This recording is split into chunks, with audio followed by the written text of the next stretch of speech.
Welcome back, friends, in the Finance Economist Statistics and Economics MCQ Series Part 4। आप सबको हमने first video में ही बताया था ये शेड्यूल रहेगा आपका टेस्ट का।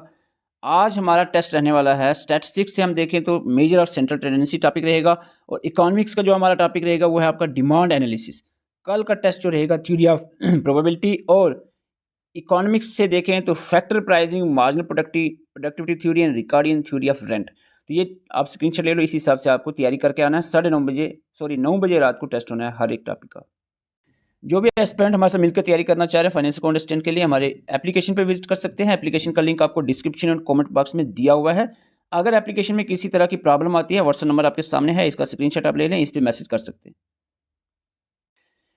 इस सीरीज़ का हमारा आज टेस्ट 4 है, जिसमें हम इकोनॉमिक्स के 10 क्वेश्चन देखेंगे डिमांड एनालिसिस पे, फिर उसके बाद हमारे स्टैटिस्टिक्स पे 10 क्वेश्चन रहेंगे measures of central tendency. Topic wise test series है, न्यू पैटर्न के हिसाब से क्वेश्चन सेट किए गए।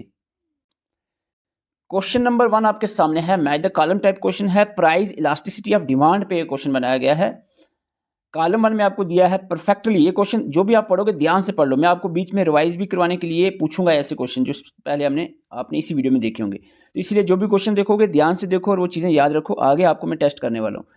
परफेक्टली इलास्टिक डिमांड क्या होती है, उसको कैसे कहाँ मैच करोगे। Perfectly inelastic demand, unitary elastic demand और रिलेटिवली इलास्टिक डिमांड, बताएं।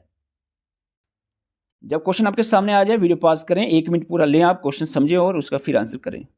तो इस क्वेश्चन की अगर हम बात करें तो परफेक्टली इलास्टिक डिमांड की बात करें, परफेक्टली इलास्टिक कहेंगे हम जब EP is equal to infinite. EP infinite होगा, इसको हम कहेंगे perfectly elastic demand. Perfectly inelastic क्या होगा, परफेक्टली इन इलास्टिक होगा आपका जब ईपी इज इक्वल टू 0। ठीक है, इलास्टिसिटी जो है बिल्कुल 0 होगी तो परफेक्टली इन इलास्टिक हो गया। यूनिटरी आप समझ सकते हो कि इज इक्वल टू होना चाहिए, यूनिटरी होगा आपका जब ईपी इज इक्वल टू 1 होगा, और रिलेटिवली इलास्टिक डिमांड होती है जब ईपी ग्रेटर देन 1 हो। तो ये चीज़ें सारी मैंने आपको वीडियो लेक्चर्स में समझाई हैं, आप लेक्चर्स देखें फिर आपको बिल्कुल कंसेप्ट क्लियर हो जाएगा डिमांड एनालिसिस का। तो आंसर इस हिसाब से आपका बना ए। क्वेश्चन नंबर 2 आपके सामने है, match the column type. Again आपके सामने क्वेश्चन है, डिमांड कंसेप्ट और एग्जांपल पे क्वेश्चन है। वेबल गुड्स आपने सुने हैं, गिवन गुड क्या होता है, सब्स्टिट्यूट गुड्स क्या होते हैं, कंप्लीमेंट्री गुड्स क्या होते हैं, एग्जांपल बताओ इनकी। बिल्कुल बेसिक क्वेश्चन और मोस्ट इंपॉर्टेंट क्वेश्चन है इस टॉपिक का।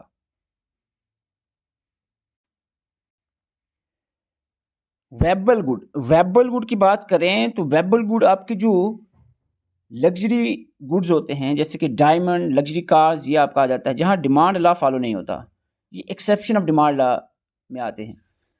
गिवन गुड भी एक्सेप्शन ही है डिमांड लॉ की। गिवन गुड क्या होते हैं, गिवन गुड्स होते हैं जैसे कि ऐसे इन्फीरियर गुड जो कि कंज्यूमर जो है वो यूज़ करता ही है, ब्रेड, पोटैटोज वगैरह फॉर पूर कंज्यूमर के लिए।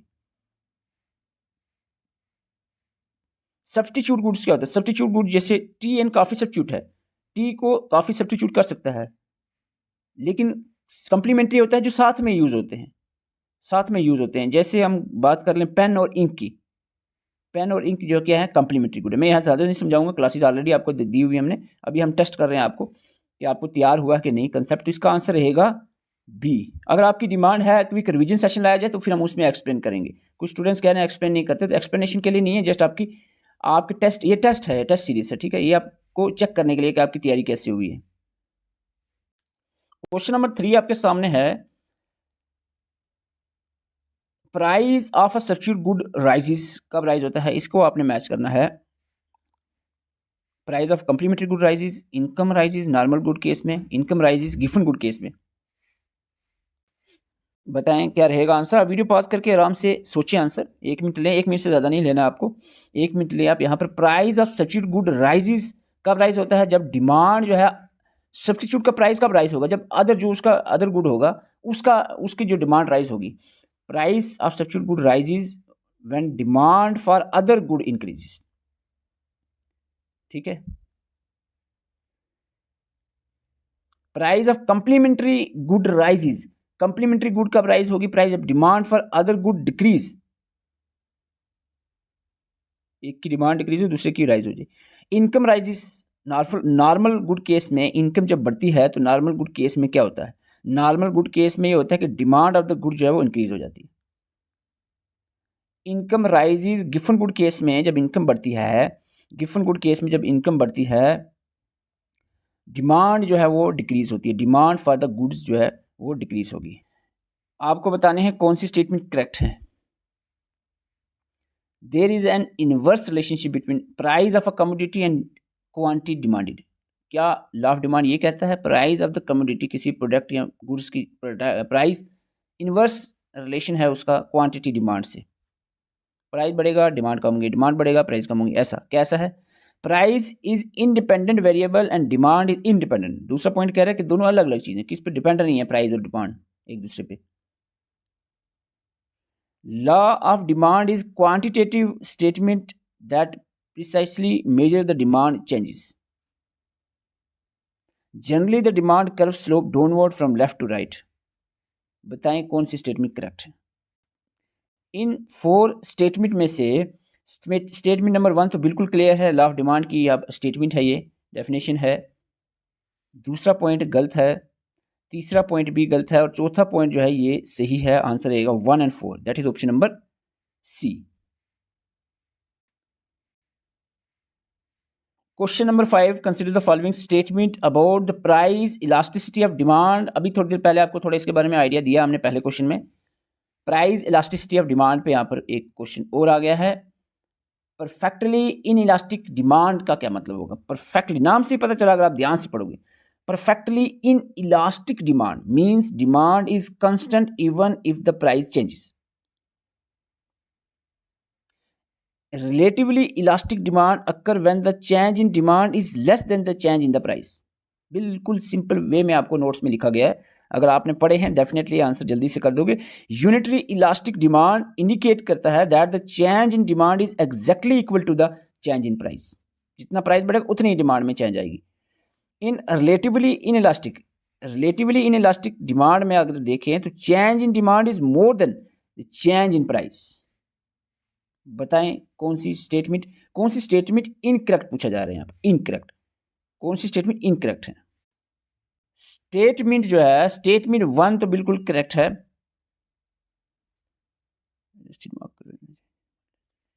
स्टेटमेंट 2 यहां पर गलत दी गई है। यूनिटरी वाली बिल्कुल क्लियर है, ओके है। ये गलत उल्टा कर दिया इसको। तो यहां पर 2 और 4 जो है इनकरेक्ट पूछा है। 2 और 4 that is option number B. Question number 6 आपके सामने है। Consider the following statement about the factor affecting the demand. For normal goods, an increase in consumer income leads to an increase in demand. The relationship between the price of one good and the demand for a related good is known as cross demand. If consumers expect a product's price to rise in future, they will immediately reduce their current demand. Reduce तो नहीं करेगा, बढ़ाएगा ही। Taste and preference can increase the demand for a product even if the price remains constant. बताएं correct पूछा है, कौन सी statement correct है। स्टेटमेंट 1, 2 एंड 4 करेक्ट है। स्टेटमेंट 3 सीधा सीधा गलत है। आपको पता है ये जब इमरजेंसी सिचुएशंस होती हैं तो डिमांड बढ़ती है, ये पॉइंट गलत लिखा है। आंसर आपका रहेगा ए। क्वेश्चन नंबर 7 आपके सामने है। Which of the following is correct distinction between a demand schedule and a demand curve. Demand schedule और डिमांड कर्व में क्या मेन डिफरेंस है वो आपको बताना है।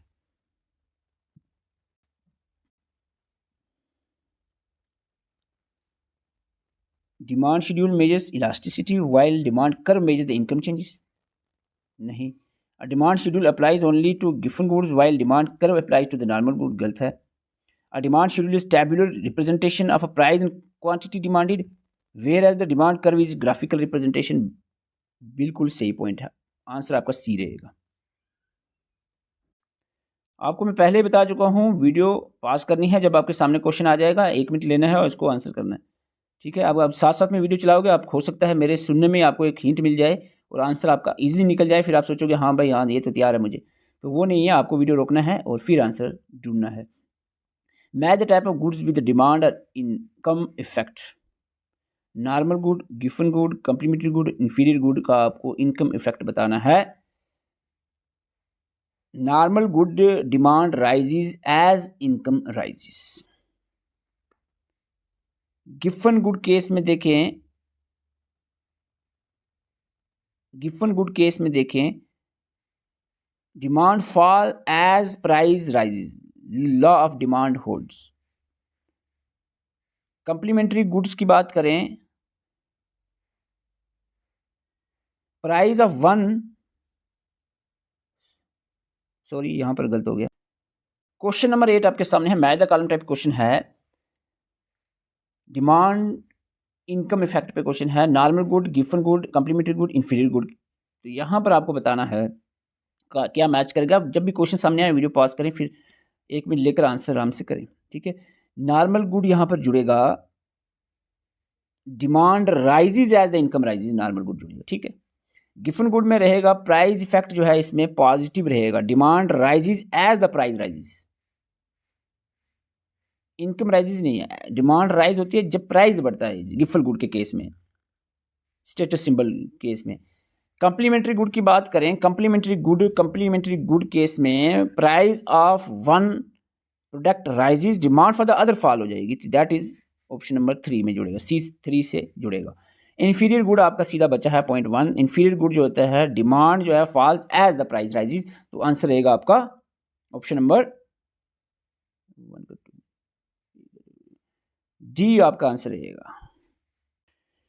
क्वेश्चन नंबर 9 आपके सामने है, if an increase in price of a good leads to the decrease in quantity demanded, the price elasticity demand is। if an increase in price of a good leads to decrease in the quantity demanded, तो इसकी price elasticity demand क्या रहेगी? 0.5 यानी inelastic रहेगी, 1 से कम, और आपके 1 से ग्रेटर देन 1 रहेगी, या इज इक्वल टू 1 रहेगी, या 0 रहेगी, परफेक्टली इनइलास्टिक। इस केस में जो है price elasticity demand greater than 1, that is elastic. 2.0 है, ग्रेटर देन 1 ही है, इलास्टिक है, that is option number B. Question number 10 आपके सामने है, match the column type question है, exception of law of demand पे क्वेश्चन है, Veblen good, bandwagon effect, snob effect और गिफन पैराडॉक्स। बताएं क्या रहेगा आंसर। आप 1 मिनट लें, क्वेश्चन अच्छा है ये।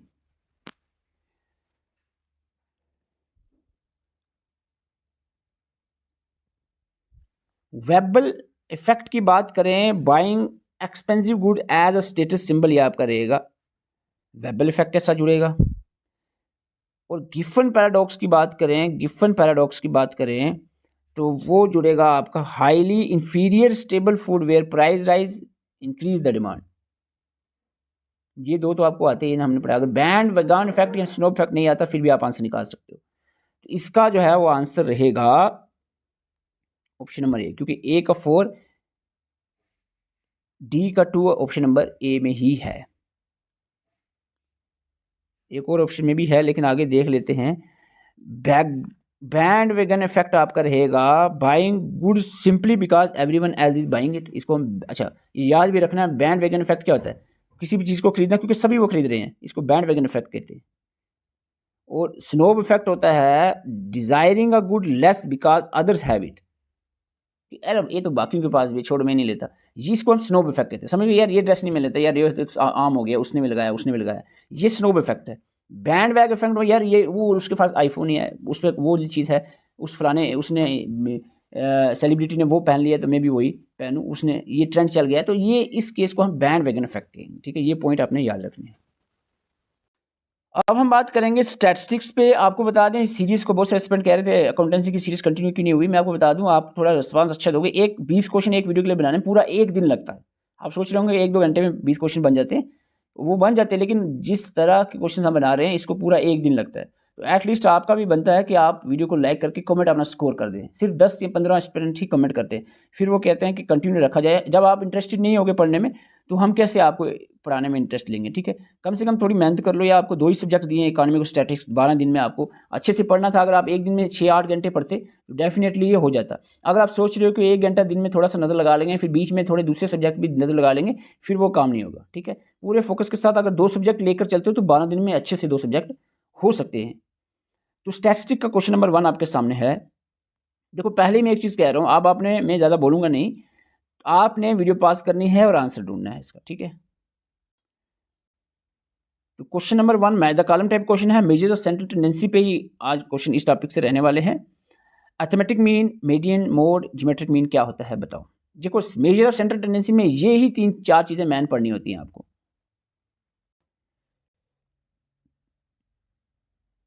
अर्थमेटिक मीन की बात करें, heavily affected by extreme values, आपका सीधा सीधा जुड़ेगा 1 से। Medium, the value that divide data into 2 equal half, तो ये सीधा मीडियम का दूसरा ही पॉइंट रहेगा।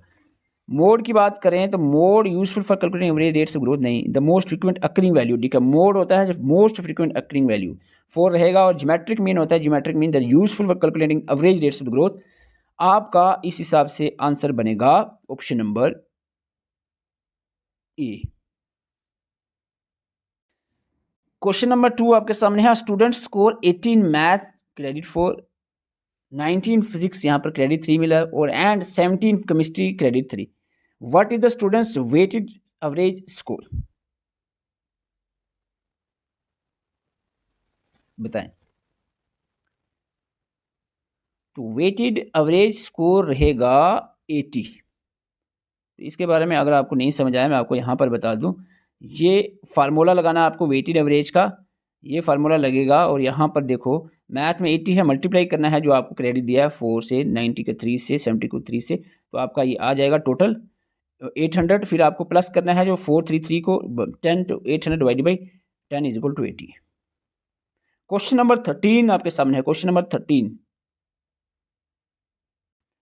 स्टेटमेंट टाइप क्वेश्चन है। आप 1 मिनट लें, इसको पढ़ें। अर्थमेटिक मीन पे है, अर्थमेटिक मीन पे क्वेश्चन दिया गया, अर्थमेटिक मीन पे। तो कौन सी स्टेटमेंट करेक्ट है, जल्दी से बताएं। Statement 1 that is it act as a mathematical centre of gravity of a data set, ये सही रहेगा। It can be accurately determine even if the distribution has open ended classes at the extreme, तो ऐसा नहीं, arithmetic mean determine accurately नहीं करेगा। It is a positional average, गलत है ये भी। It utilize every single observation in the data set for its calculation, this point is correct. Answer आपका 1 और 4 रहेगा, 1 और 4, that is option number C. Question number 14 आपके सामने है। अब वीडियो पास करें और आंसर बताएं। सोचें इस पे, 1 मिनट लें, फिर आपको आंसर बताना है। तो क्वेश्चन नंबर 14 डिस्क्रीट सीरीज पे है और इसका आंसर रहेगा option number A, that is 24। Simplest question है आज के सेशन का। क्वेश्चन नंबर 15 आइडेंटिफाई करना है मीडियम इंडिविजुअल सीरीज केस में। डाटा सेट दिया है आपको 5, 8, 12, 15, 18। मीडियम आपका सिंपली आपको पता चल गया होगा क्या रहेगा, आपका रहेगा मीडियम 12। आंसर रहेगा बी। क्वेश्चन नंबर 16 आपके सामने है। 16 question different types of mean पे है। Arithmetic mean, geometric mean, harmonic mean. For any set of unequal positive numbers, arithmetic mean greater than, geometric mean is greater than harmonic mean. Geometric mean is best measure the averaging speed over equal distances. Harmonic mean is undefined if any observation is in the data set is 0. The geometric mean of two number is the square root of their product. तो बताएं कौन सी statement correct रहेंगी। Statement 1 is correct, 2 statement जो है गलत है, 3 is correct, 4 is correct, 1, 3 and 4 correct रहेगा। Answer is A.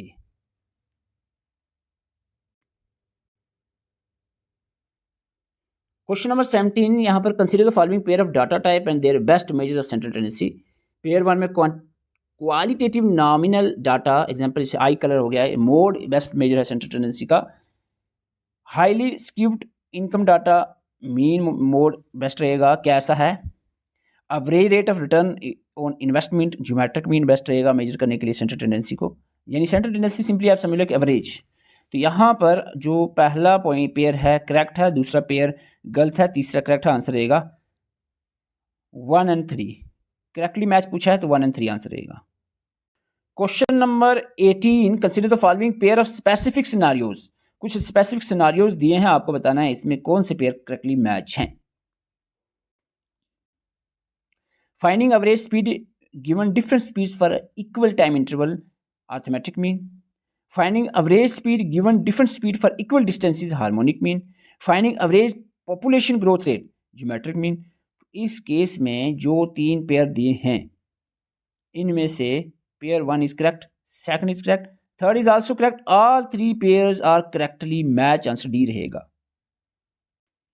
Question number 19, if a constant value is 50 is subtracted from the observation of a set, the mean of a set is। Increase by 50, decrease by 50, is not affected और 0 हो जाएगा। यहाँ पर आपको बता दें mean of a set is decreased by 50, answer B रहेगा। Question number 20, geometric mean is better than the other means when the data are positive as well as negative, the data are on interval scale, data are binary, the data are in ratios or percentage। तो आपको बता दें geometric mean हम तभी use करते हैं mostly जब ratios percentage की बात चले, तो यहाँ पर आंसर रहेगा डी। अब जल्दी से कमेंट कर लो अगर आप चाहते हो ये सीरीज़ कंटिन्यू रहे, तो कमेंट करके अपना स्कोर जरूर बता दें और वीडियो को लाइक, एटलीस्ट 500 एस्पिरेंट वीडियो को लाइक करेंगे तो हम इस सीरीज़ को कंप्लीट करेंगे। 500 एस्पिरेंट लाइक करेंगे तो सीरीज़ कंटिन्यू रहेगी, तो हमें पता चल जाए 500 एस्पिरेंट हैं जो ये वीडियो पूरी देखते हैं और ये टॉपिक को तैयार करके आते हैं। अगर आपको कंसेप्ट समझ नहीं आ रहे हैं, आप हमारे एप्लीकेशन पर विजिट कर सकते हैं, वहाँ पर आपको सभी सब्जेक्ट के कंप्लीट थ्योरी वीडियो लेक्चर्स मिल जाएंगे। वो थ्योरी वीडियो लेक्चर्स देखने हैं आपने, उसके बाद नोट्स मिल जाएंगे, वो आपको प्रिंट निकलवा कर अच्छे से पढ़ने हैं। मॉक टेस्ट भी आपको अवेलेबल है, सारी चीज़ें प्रैक्टिस भी करनी है साथ में। तो जो आपको शेड्यूल दिया है उस हिसाब से आपको तैयार करके आना है अच्छे से, तभी जाकर आपको बेनिफिट होगा। अगर ऐसे ही सिंपली एमसीक्यू देखने आ जाओगे बिना पढ़ के तो फिर उसका बेनिफिट नहीं होने वाला है। Thank you for watching.